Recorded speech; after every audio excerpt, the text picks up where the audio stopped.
Drove so many miles by Amazon on out.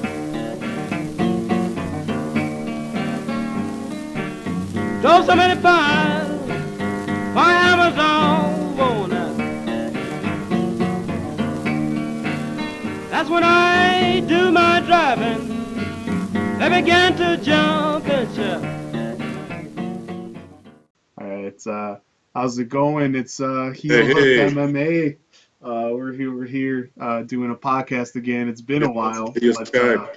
I don't know about you, but I've been itching for this. This is Oh, absolutely. Anthony Well, Yotso here. Hey there. Big Drew over here. Yeah, and we've personally been talking about some stuff, but we've been wanting to. Yeah. I mean, there's so much UFC crap that's been going on. It's unbelievable. But we'll try to Every day. keep it to we'll try to keep it to what's fairly recent. That way we're not. We don't have to go into some like Ronda Rousey shit or whatever. Like that's all. Yeah. Yeah, No, dude. like She's done.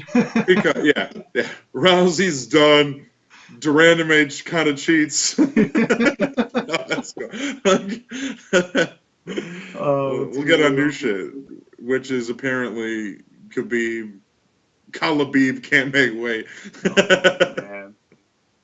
No. This is what, the third time these two have been trying to get together? Like, oh my Well, God. yeah, and then those first two, obviously it didn't get as close as it did this time. It was a couple times it had gotten to the point where it was, hey, they're in talks. Hey, they think it's going to be around this date.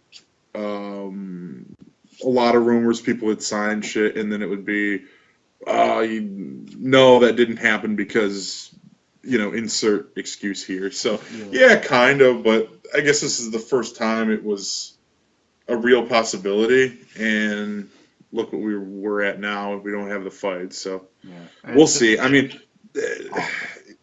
we'll see if they slot it. Hopefully, if it's something where it's not a big medical issue, hopefully it gets slotted at like UFC 210, UFC 211. That's best case scenario. So Yeah, that's what you can hope for because, I mean, I don't know about you, but I was looking forward to this match.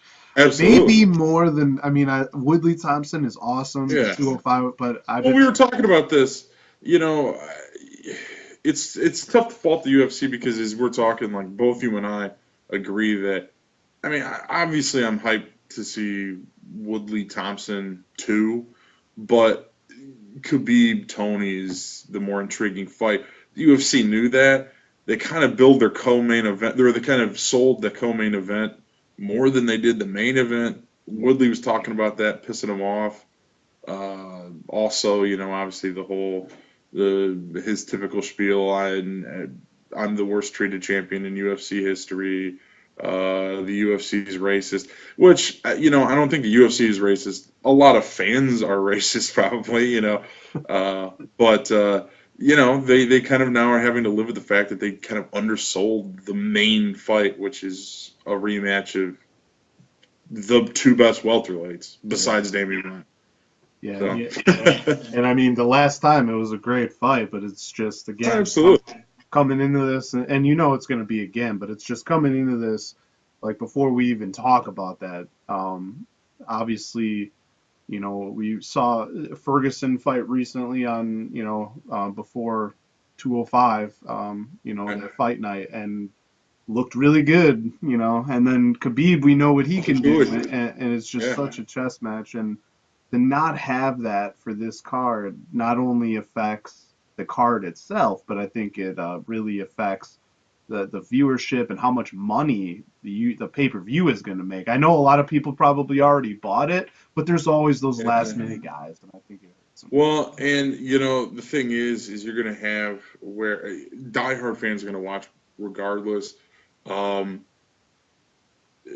Certain kind of that second tier fans will watch because they're Wonder Boy fans, because they're Woodley fans, because they thought that was the best. They watched 205 maybe for Connor, but maybe realized that the best fight on the card was Woodley Thompson, and now they're pumped to see the rematch. But yeah, it's going to hurt those. I don't buy a UFC card unless it's massive. Well, it's not massive anymore. Yeah. You've lost that. Bar numbers will probably be down a little bit, in terms of like the numbers that restaurants are going to see, and so there's probably going to be less bars showing the fight now. It's kind of because again, a restaurant, I think it's 1,500 or a little bit more. Yeah. For them to show it, so it's like they have to know that the business is going to come in for it. A massive card, they're for sure going to spend the 1,500. This card, it's going to have to be like the UFC specified bars that they just say like we show the UFC fight regardless. There's not going to be those. Hey, we're a bar and we decided to buy this pay-per-view. Those aren't going to happen. Yeah. So that it is going to be a big hit to the pay-per-view dollars for sure. So it's not only does this suck for Tony Ferguson, although he is going to get his fight check. The UFC already came out and said he's going to get paid for making weight, which is great. But he misses out on a slice of the pie for actually being on the card. Yeah. That's going to affect his payday a little bit. And Plus, this sucks for Woodley and Thompson, where you think about their last fight was a fight billed with McGregor. Woodley is a champion; he gets pay-per-view points. Yeah. His last one, he's got Connor helping him sell pay-per-views. This fight, he kind of had Tony and Khabib. Now he doesn't have any help besides his opponent in Wonder Boy, and he stands to make a lot less money this fight. Yeah. Which is rough. It is rough. I mean, and especially when you think about, he has said that he needs to work towards. He's working towards making himself a legacy that is going to make him the greatest welterweight of all time. And when the guy who's number one on that list is GSP, he knows that he needs to go and take. He needs to fill his trophy case, and what that trophy case is wins over legendary opponents, top opponents, big name opponents. More importantly, I mean, again, he realizes that I got to fight people who have a big name. So that's why he's talked shit with Connor. That's why he's talked shit with Bisbang. But it almost feels like for Woodley's kind of viewing this fight is not only do I get to shut up Wonder Boy once and for all, but I win this. This opens up my freedom in the UFC to try to push for these oddball fights, these big money fights, these super fights. Yeah. So, however, I mean, not being a draw himself, like guys like Connor, like they'll draw themselves and they'll make a lot of money. I mean, that's kind of why Khabib and Ferguson because they still don't have that high draw, like the superstar draw. And you have to think Woodley, regardless of what he does, he wins again, whatever, does the UFC still see him as that guy? Because it's really their choice. Like, I mean, if they don't think he's a big draw, he's not going to headline many fights, So, like, he might be co-main event. He's a champion, so he's always going to be there. But it's like, as soon as he's not champion anymore, he's kind of screwed. And then at the same time, even as champion, well, look, and again, you're going to see him maybe fall into an area kind of like, well, look at Rashad. I mean, Rashad is a former champion, and now he's second, third fight, usually on a bill. I mean, it doesn't take a lot for you to being champion not only is a little bit higher of a paycheck, but it's a guarantee, like you said, is that strap guarantees that the UFC is going to slot you, regardless of what fight card you're on. Yeah. you're going to get top billing or co-top billing. Yeah. You're guaranteed to be slotted up there. As soon as that goes away, well, I mean, again, unless you're that marketable star, look at Damian Maia. Damian Maia has done all he can to earn a title shot. And once again, he gets passed. Still doesn't have it. Right. You could say, look what Yoel Romero does. Now, do I think Yoel Romero has... does Yoel Romero's resume, in terms of deserving a title shot at 185, equal Damian Maia's right to a title shot at 170? Hell no. Yoel, when there's still a loss, an L on your record in recent memory, and there's speculation of PED use in your recent memory, and there's Stoolgate, there's splash water on yourself gate. He hasn't done a lot to say that, oh yeah, absolutely, hands down, Yoel deserves the next title shot. You know, the problem is there's a lot going on at 185. I'm a little less upset with GSP going there, jumping the line at 185. Yeah, and we could kind of use that too, because GSP going to 185 is a huge thing. First, Damian Maia once again gets passed on his title shot, and I don't know if you saw what he said. He said he's fine with it. He's willing to wait. He believes that at some point he's going to get a title shot. Yeah, well, and you'd have to think he does, but again, it's up to the like if suddenly Conor wants to go up to 185, Damian Maia's passed again. No, I think Conor is at most fighting at 170 again. I'm but thinking even then, GSP wins, because the thought of McGregor facing GSP is this big. But they would fight at 170. GSP's fought at 170 so long. I mean, that's my concern, to be honest, with GSP going up to. If we want to talk that fight real quick and jump off at 209 for a second. Absolutely. Man, GSP, Bisping. Oh man, I'm kind of surprised by some people's analysis of this, because, you know, it's a lot more of a coin flip than I think a lot of people are willing to put out there, in the sense of. Have you heard a lot of GSPs like a favorite kind of a deal? Because it depends on what camp. That's what I'm saying. Is it's like you'll hear some people that are so confident that GSP destroys Bisping. Oh, Bisping's a hollow champ at 185. Like, GSP can go in there and crush him. It's like they're forgetting that he has 3 years of ring rust. Yeah. He's never fought at 185. Well, I don't know. If he fought at 185, it was so early in his career. It was it's not on his record. You know, no one remembers it. So yeah, and there's a lot of factors there, and the fact that you heard Bisping came out and he goes, because let's put it this way. You know, GSP is a great wrestler, and apparently over these 3 years off, he's just been like really dedicating himself to wrestling and just really honing those minute little skills to just be even more dynamic in the clinch, even more dynamic in terms of getting his opponent to the ground, whether that's flying, ground and pound, etc. You know, it's just he's apparently just been really dedicated to that. Okay, that's all well and good, but it is interesting to note that Bisping probably does have a point when he said the reason that GSP wanted this fight, and he thinks it's an easy fight, is way early in Bisping's career.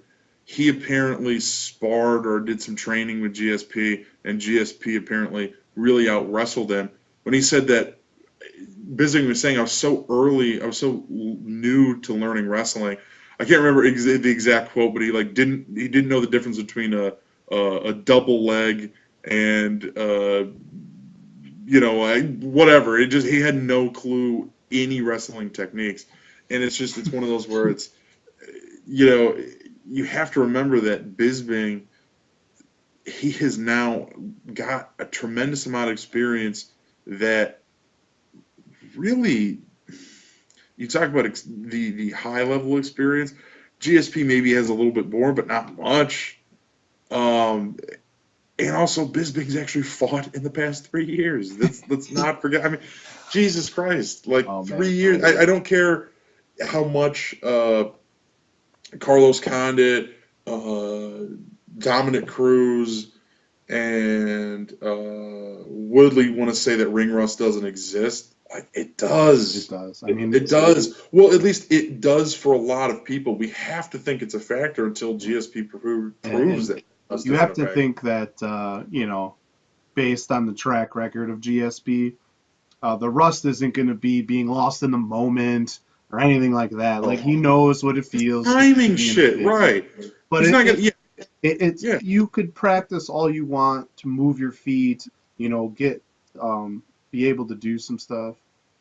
And, like, you can practice, different techniques, different scenarios. It's not the same as being in the time crunch. You're now in the octagon. You got 5 minutes to get something done for that, period, and you got to keep going. Each round you have to keep going. And that rust exists. I don't care how good you are. It's tough you can't simulate it, like, no matter what you do.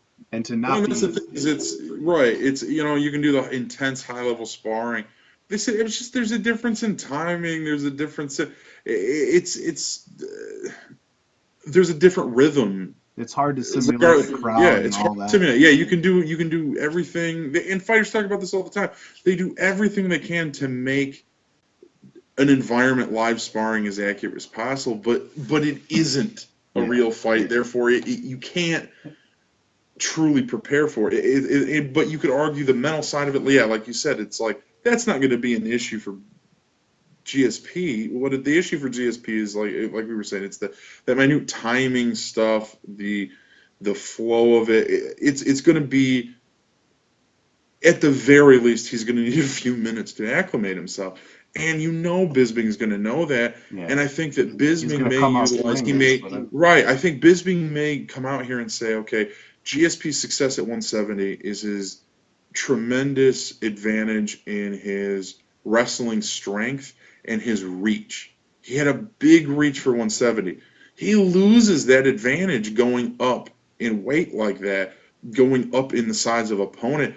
So that wrestling strength gonna be less of a advantage at 185. That reach advantage gone now. So it's not as much of a gimme fight for GSP as the GSP superfans want to say. Yeah, no. And the people who don't think that GSP can come up to 185 and compete are also wrong. I think GSP could perform very well at 185. But as we were talking about this earlier, and you read around the internet, a lot of people brought this up. To be honest, the fight that we would like to see at 185 for GSP is who? Anderson Silva. Why not have that? Yeah. Why not give the fans that? Arguably, that could sell. Could you imagine a pay-per-view that you had Silva GSP fighting as the co-main for who gets the fight, but the winner of Bisping Romero? Could you imagine that? Yeah. You set up this Maya. Right, no. Yeah, I mean, Maya at 170. Yeah, Maya doesn't fight at 185 anymore. Yeah. Say it would be Romero, Bisping. That's the fight everybody wants to see. Or at least that's the fight that if you're doing traditional matchmaker, algorithm, that's who you come up with. I guess right now is the fight.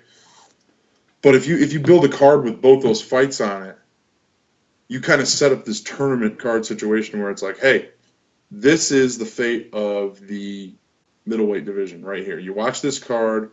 This is where you're going to find out what all of the news is at 185. You're going to find out who is going to win the belt or retain the belt, and who's fighting for it next, all in one card. 2 legends fighting.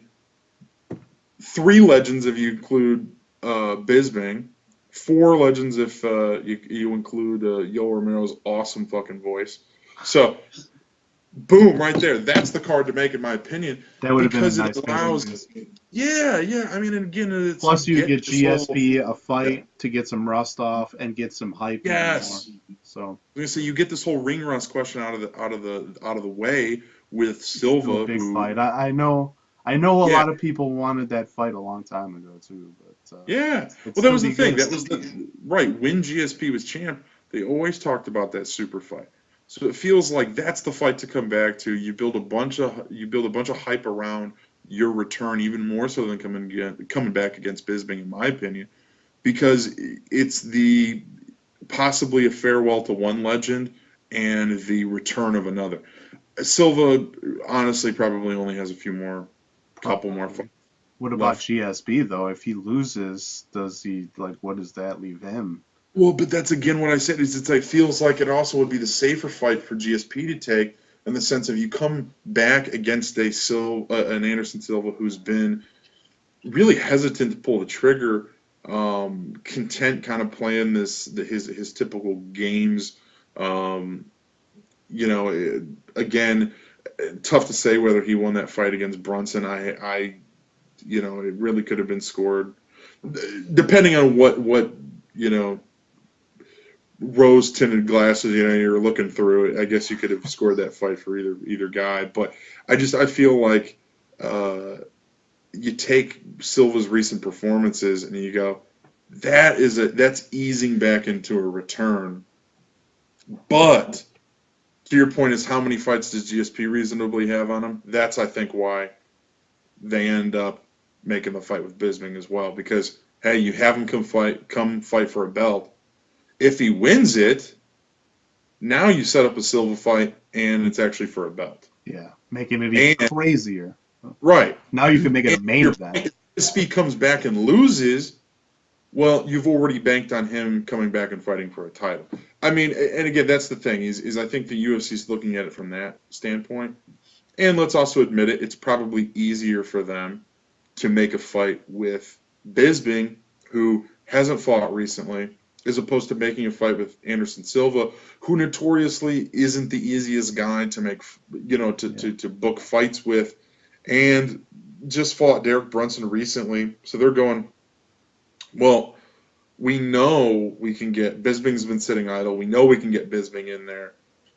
Bisping is the type of guy to take a fight on. How many days notice did he have for Rockhold? 11 days? No, what was it? I don't remember. It wasn't like a lot. 11, 12, something like that. So. Yeah, it wasn't very many. So that's the whole thing. He's that type of guy where I think that they know we booked this fight. No one's pulling. There's not going to be any last second fuckery by GSP's opponent, and it's probably an easier fight to make contractually. Now that you finally got GSP happy again, I get why they did it, but yeah, it's not the fight that I would have chosen for the first. And the reason the reason GSP goes up, we were talking about this before, is there's so much question marks when it comes to 185 at this point with just who's fighting there. So I mean, it's like 170 is such a log jam, and now with Khabib and Ferguson not happening, you have no idea what's happening at 170. Like it's like well, admittedly, the UFC has made quite a mess. You think about it with all these interim championships and people jumping the line.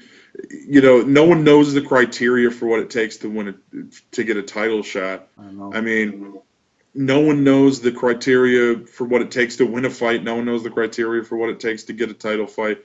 No one knows the criteria for what it takes to get a favorable promotion from the UFC.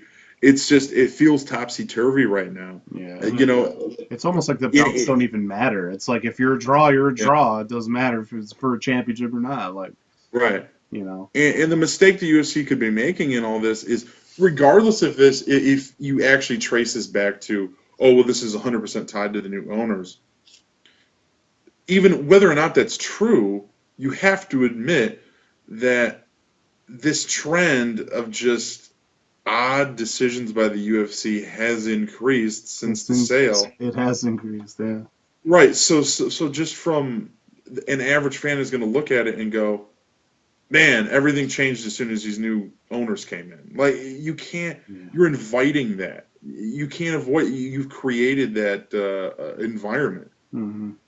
So we'll see if they're going to start following through on the again kind of the decided upon matchups. Will they start to listen to fans and go, finally we promise that Gil Romero or someone like that will get the next shot at 185. Like we promise Maya gets the next shot at 170. Like, are they willing to make these claims? I don't know. Again, they've made those statements before and completely jumped ship on them. So I have no idea. And the one thing I don't understand too is like, okay, like say, you know, someone like Damian Maia is not a big draw, for example. Um, Give him a title shot and make that the third or second co-main event or something, like, I mean, Right. just add another fight to it if you're that worried, but still give him the shot just to keep it consistent so that everybody knows what's going on. The thing is Maya is a big draw in Brazil. Yeah. He's But obviously a big draw not in the jiu-jitsu necessarily community. U.S. and that's Well, yeah, not global. But the thing is you set up a title fight in Brazil. Oh, and then it's a big draw. Problem solved. Exactly. Problem solved. You know what I mean? Yeah. Now the champion goes to defend his belt, fighting the hometown guy, the hometown Maya, the Brazilian jiu-jitsu That'd be a great mastermind. That is true. They should do that more. Like I feel like there's a lot of Vegas, a lot of New York. You don't see a lot of stuff. Yeah, like well, they that. do a lot of fight. They always do a couple They do big several pay-per-views in there. Brazil. They definitely do fight nights all over the world, but like. Right. Well, they'll always do a couple pay-per-views in Brazil. Yeah. They did, pay-per-views in Australia last year. They did.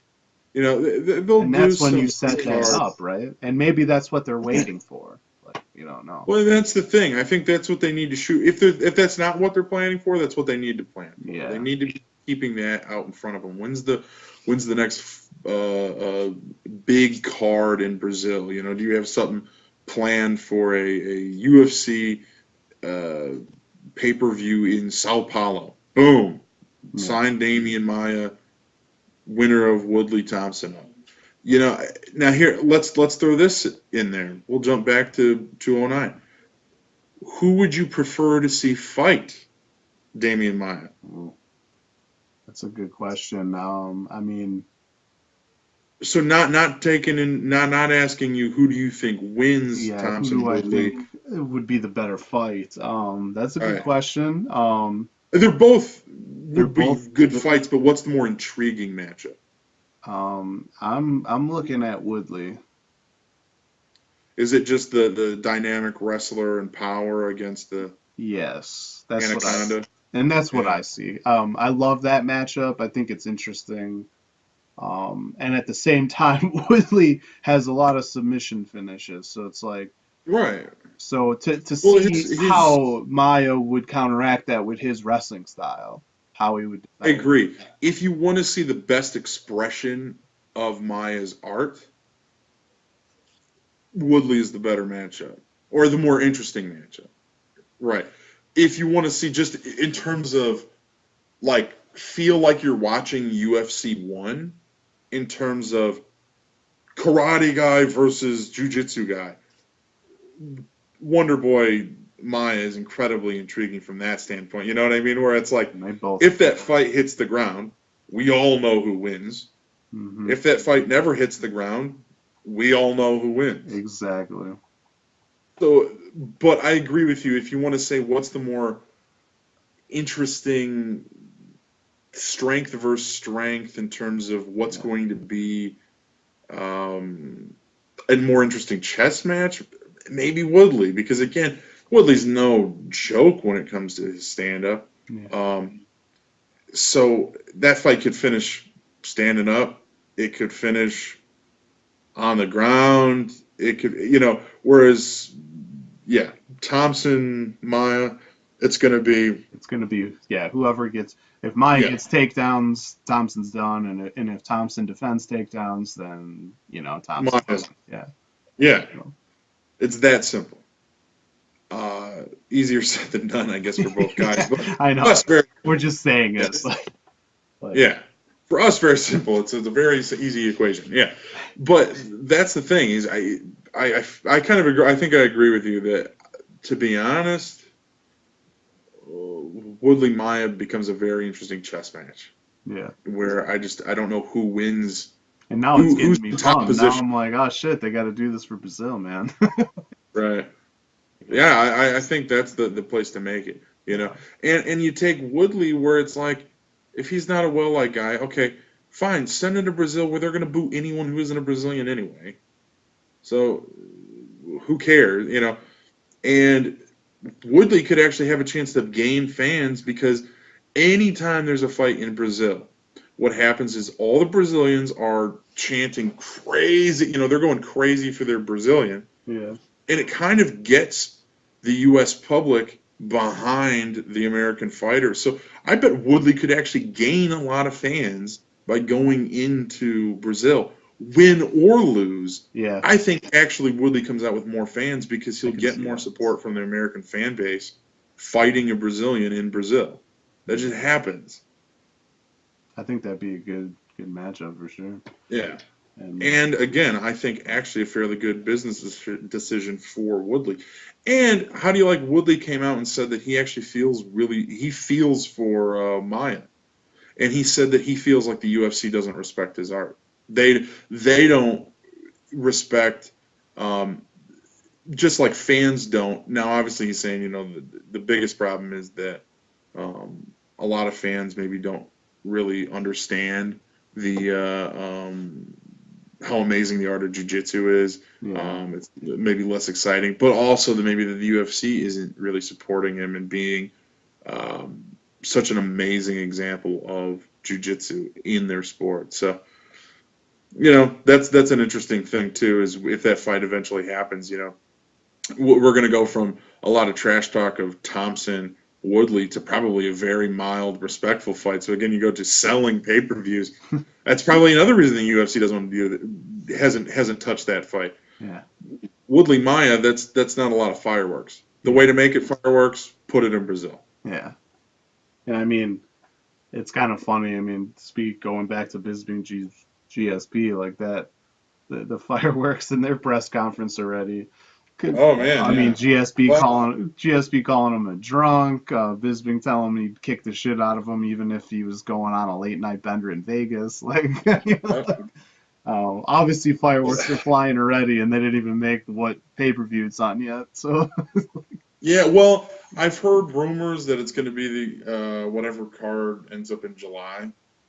Yeah. I don't know what that works out to. They said it's going to be in Vegas, so whatever. Right.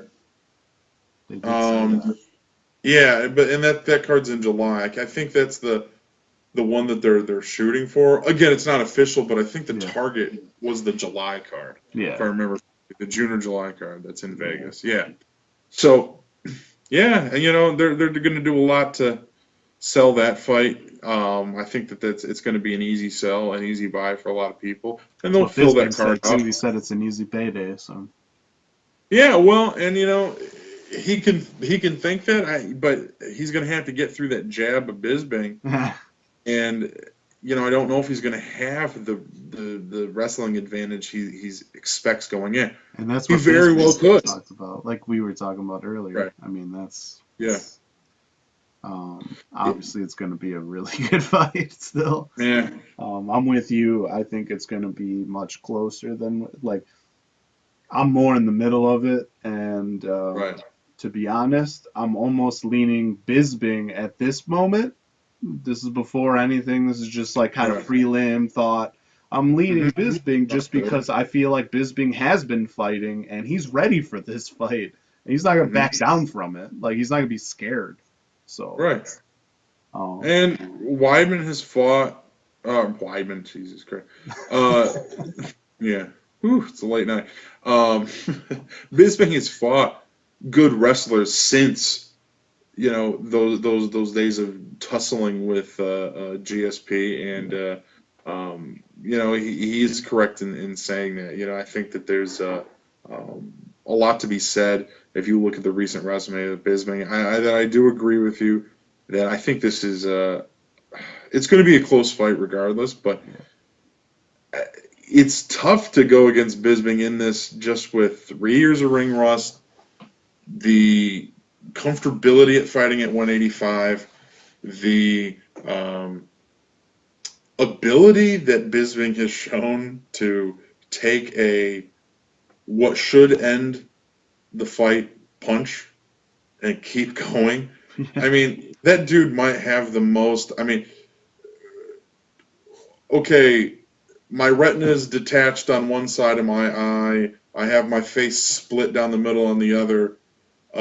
Pretty much got knocked out, but no, I'll keep going and outbox a guy for 3 more rounds. Like that, Bisping might be one of the craziest dudes in terms of what he's able to sustain in terms of damage. So you take that into account. GSP has got beaten up in a lot of his fights. He's taken a lot of damage. This could be just like a 5-round brawl that no one gives an inch. Again, I think this fight is going to be, in terms of this fight finishing early, is probably going to come down to how GSP closes the distance to get takedowns. If he's able to get those takedowns and not have Bisping catch him coming on the inside, or get his timing off on the takedowns with feints, I think it's all going to come down to, is GSP focused on getting the fight to the ground, and does that win him the fight, or does that lose him the fight? You know what I mean? Like, this is aggression to make it a wrestling bout, open him up for Bisping. We'll see, because again, like you said, Bisping's fought a lot fairly recently. He's got a few fights in the past couple years. That's a lot more fights than GSP. We'll see. We'll see how that pans out. Now, I'm just thinking about how the veteran trying a different weight class. Let's go back to 209. What do you think about Rashad Dan Kelly? Now, obviously, we don't know a lot about Dan Kelly. I think he's 5 out of 6 in the UFC. He's won 12-1 total pro career. Good fights. He's looked pretty good in a lot of his fights, but we don't have a lot of info on him. I mean, no, we do not. And but also we have Rashad, who we do have a lot of tape on, but we know no tape at 185. Yeah, that's when I look at that fight. I mean, I think it's going to be. I think it's. When you look at Kelly, you don't know a lot about him, but I still, from what I've seen with Kelly, I think he's a very good fighter, and I think he could. I think he matches up well with Evans. But I mean, was it like a 5-inch reach that he doesn't have? Yeah. Like, when you start looking at that, you're like, okay, he's gonna have to get close. He's gonna have to get in the clinch and things like that. And it's like you have confidence that he's gonna be able to do that against Evans, who is probably gonna stick him a couple of times and keep him at distance. It's a tough one in terms of like how fast is it gonna go? What's gonna happen? I think Evans wins it, but like when I'm just thinking of the fight itself, I'm thinking that I think Kelly's gonna make it interesting in the beginning, but in the end, Evans is gonna take over. If Kelly's not able to get close in the first round, he's probably not gonna get close in the third round. Like, I mean, it's gonna be he needs to be controlling the octagon, so to speak, right away to have any chance in this one. That's my thought with it. So. Well, and you got to think that Evans' experience in the octagon is, really he's probably one of the most experienced active UFC fighters. Or I'm sorry, experienced, I should say active. One of the most experienced UFC fighters. Yeah. still fighting. Mm-hmm. You got Dan Kelly, new in his career. The betting odds are obviously swayed a lot towards Rashad, and what we were talking about, I kind of agree with you. If you were just saying, hey, just to pick 'em, who do you take in this fight? I'd probably go with my fellow Spartan. I got to go with my heart. Got to go with Rashad. Yeah. But as we were talking about, as a betting man, I look at this and I go, Dan Kelly is an underdog. I think. Let me look at what it's double check here. And for Kelly, it's a big fight for him. Even if he loses, I think it's good for him. Early in his career to get a fight like this. Like if he gets blown out of the water, no. But if he keeps it close and he loses, excuse me, by like a decision, something like that, or he loses like late round, it's kind of a win-win for Kelly in that sense. Yeah, Dan Kelly's a plus 190 odds for this. See, those odds are a little high, but again, I think they're thinking about that reach and what Evans is going to do and the experience factor, like you said. Yeah. So again, taking it from a pick'em, I take Rashad in this, but it's not a bad bet to take on Dan Kelly. I mean, it really isn't. Yeah. And that's what we were talking about before we started. Is there's a lot of interesting. I mean, there was a fight. There was a fight night like 2 fight nights ago. The one that was on Fox on Sunday, like 3 underdogs won in that one. So I mean, it's not. Yeah, well, we could very well have that again here because you go Woodley's an underdog. Strange. That is a little strange that he's an underdog. Dan Kelly's an underdog. Mark Hunt is an underdog. Let's see what's another interesting underdog on here. That might be the only ones, but still, those 3. I mean, again, Overeem, Hunt. Who do you take in a pick'em?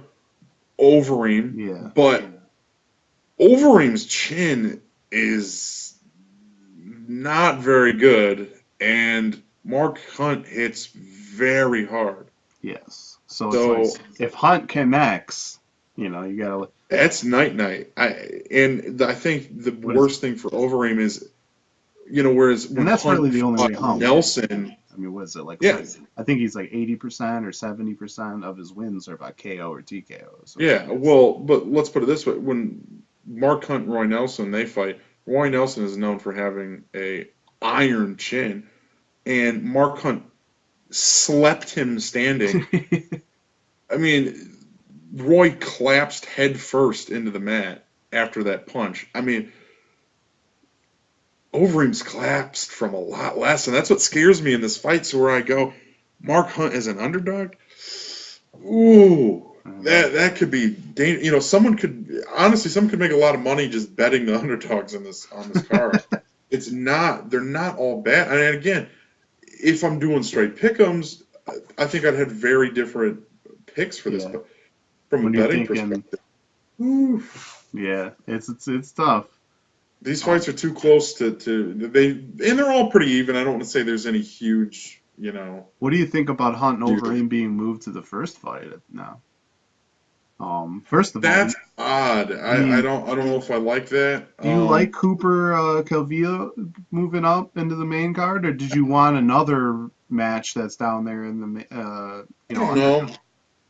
Admittedly, and I could be wrong, and someone may hate me for this. I'm not too pumped about any of the prelim fights, so I can't sit here and say that there's for sure one that should have been moved up. Yeah.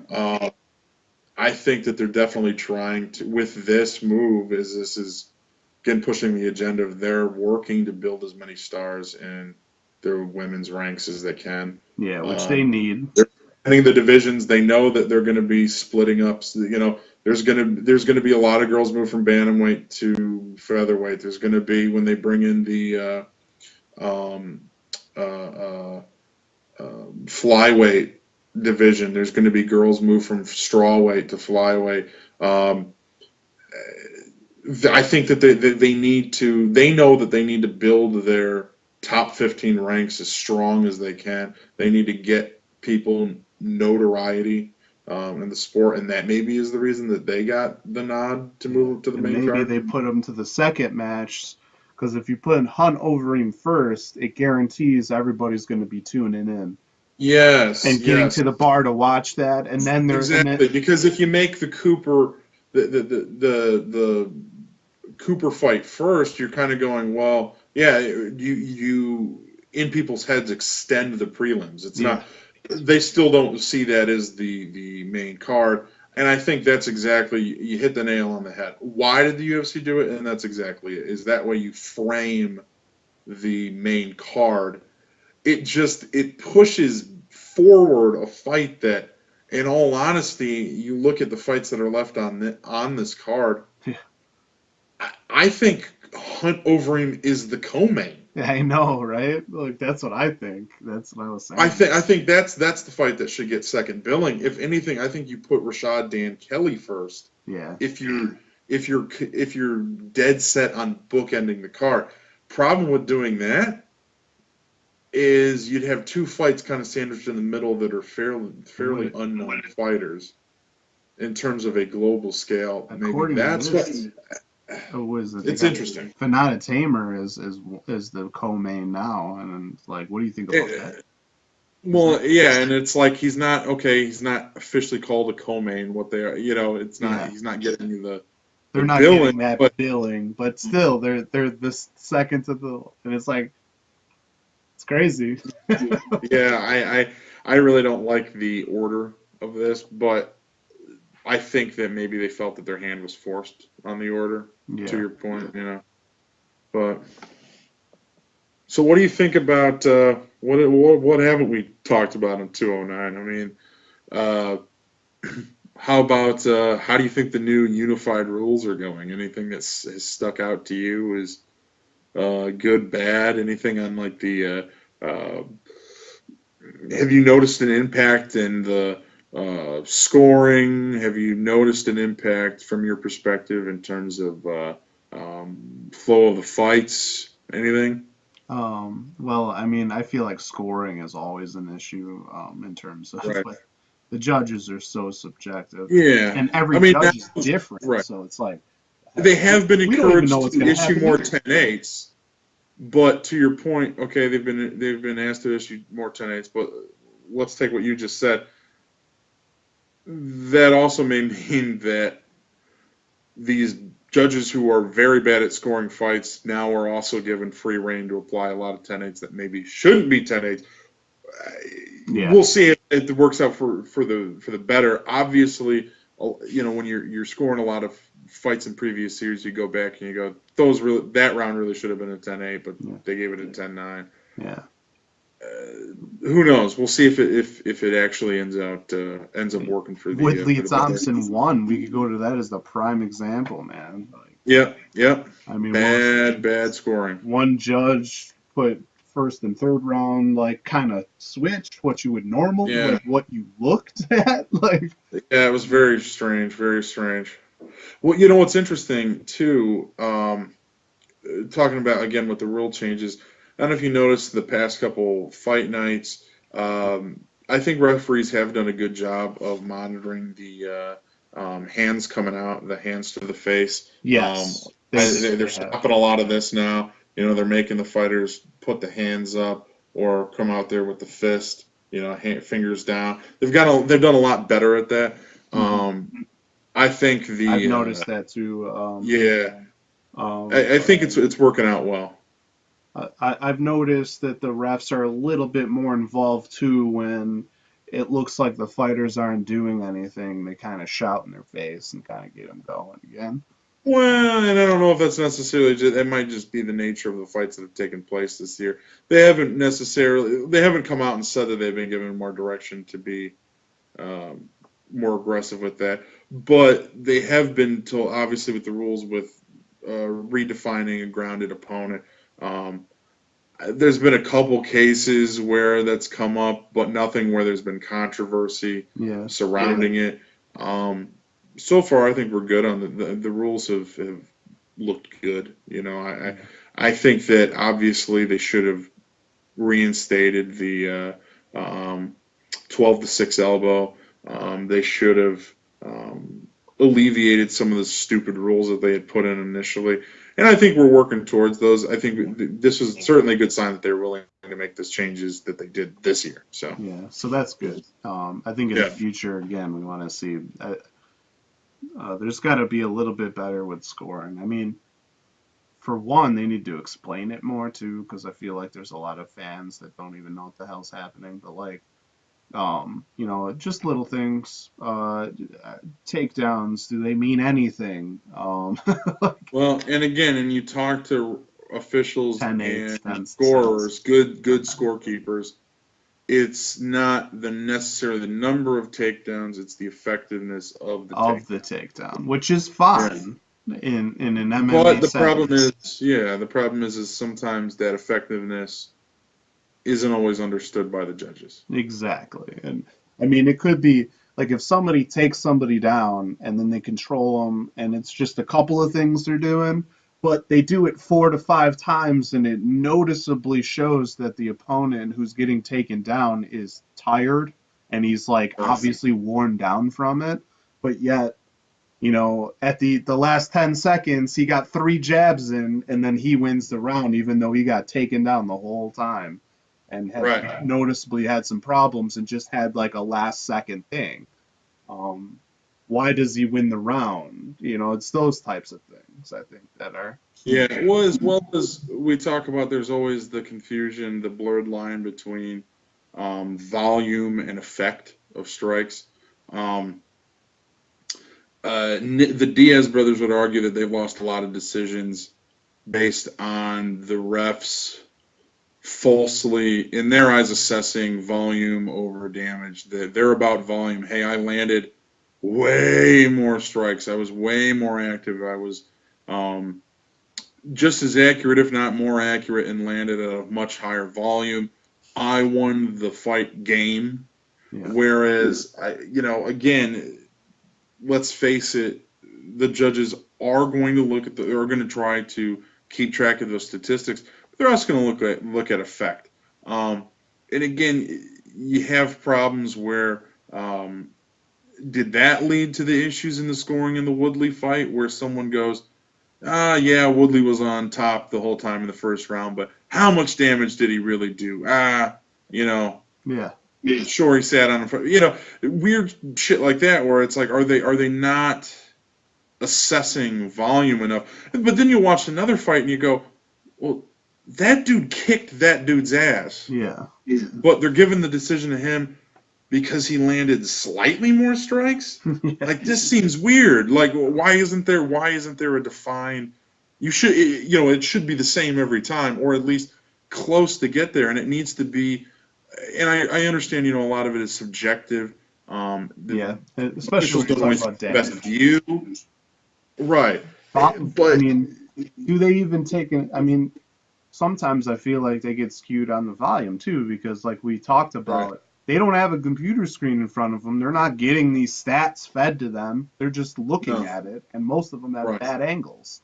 So it's like, So it's like they don't even know the percentage. So it's like somebody gets 100 strikes and the other person gets 80, but the person who got 80, 60 of them are significant, and the person who got 100, only 20 of them are significant. They don't know that. They have no clue. But we as the fan get to see that. And see, that's some of the problem is where it's a lot of these. There might be some people that say they shouldn't see those stats. We shouldn't provide those stats because then it will skew things the other way. Then maybe people will sit back and they'll allow stats to deceive their eyes. Now they'll go, oh man, I thought that guy won, but 20 more strikes in that round by that. So it's a double-edged sword here, where it's ideally you want to come up with a solution in the middle. And I think a lot of this is the athletic commissions need to wake up and start being more active with having their judges work with the officials, work with people like Big John McCarthy and Herb Dean, Dan Murgilotti, these guys, and learn how they're officiating the fights and maybe how they view effectiveness in the fight, and maybe that helps the scoring. I completely agree with you. Scoring needs to be addressed in MMA, absolutely. The 10-point must system was adopted, and let's admit it, it barely works for MMA, and that's the biggest problem. It's 75% effective, and that's good enough 75% of the time. But I don't think any fan is willing to live with that. So Yeah. So do you have any quick thoughts here? I guess we could finish up with 209. Any quick thoughts on 209? I mean, that are coming up. I think. What are you most looking forward to at this point now? So on 209. Yeah. I mean, obviously Woodley Thompson. I think I'm anxious to see if Woodley learned from the Wonder Boy fight, and if he can come in to the second time at him, second crack at him, and shorten that learning curve. You know, that first fight, he seemed to really pick it up in the fourth round. Yeah. In terms of really finding his timing, finding his sweet spot, you got to think that path there is going to be a lot shorter this time. He could. I mean, again, it's Woodley. This fight could be over in a couple minutes, a couple seconds. I mean, who knows? You know. So I think I'm going Woodley again to win. Or you know, I think the first fight in the first fight I said very close fight. I can't even remember who I took on that. I may have gone Wonder Boy just as the let me go with my I believe you went Wonder Boy, but yeah, it was such a close one, and we both because we're talking it was a coin flip. And again, I put my same thing, coin flip, but I think this time Woodley, give the edge so to Woodley. It's possible you went Wonder Boy because I went Woodley just to keep. I think so, but this time I'd say Woodley. I would be, you know, same assessment as last time, but this time I'll give the love to Woodley, which probably means Wonder Boy's going to win this time, right? Yeah, I know, right? I agree again with Woodley, and it comes off of the last fight. I thought Woodley won that fight. I don't think it was a majority draw like it was scored.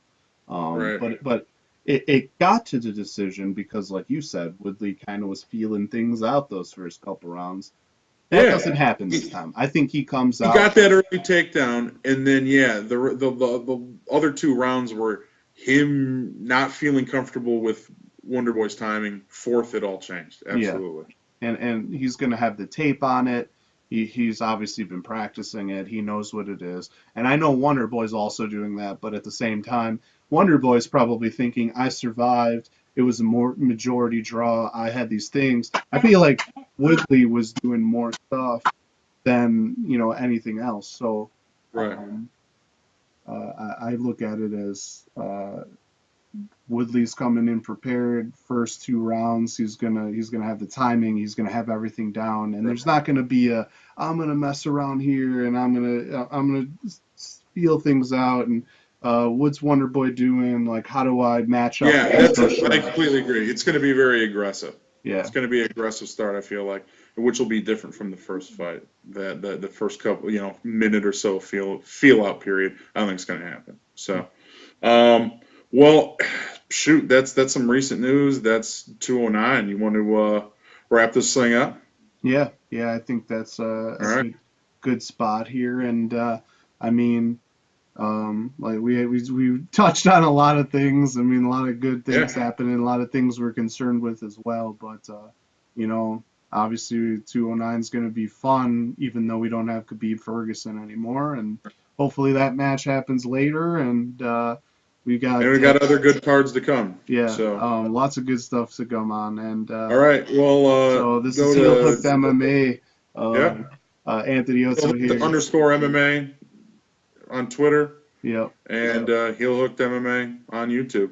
Thanks, guys. Absolutely. And now that we started to do this, we're gonna get this down. We're gonna get more podcasts. So hopefully you enjoyed our conversation. We're gonna have more of these coming up. So stay tuned and follow us. We also tweet during the matches and sometimes do live Periscope. So it's a lot of fun. Absolutely. I mean, it's good times.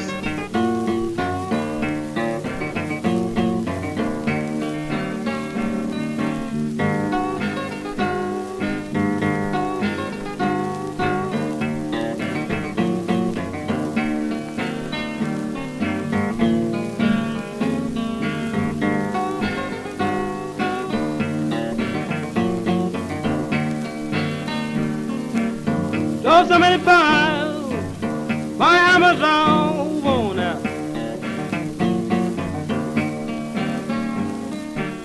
Drove so many miles by Amazon worn out. That's when I do my driving. They began to jump and shout.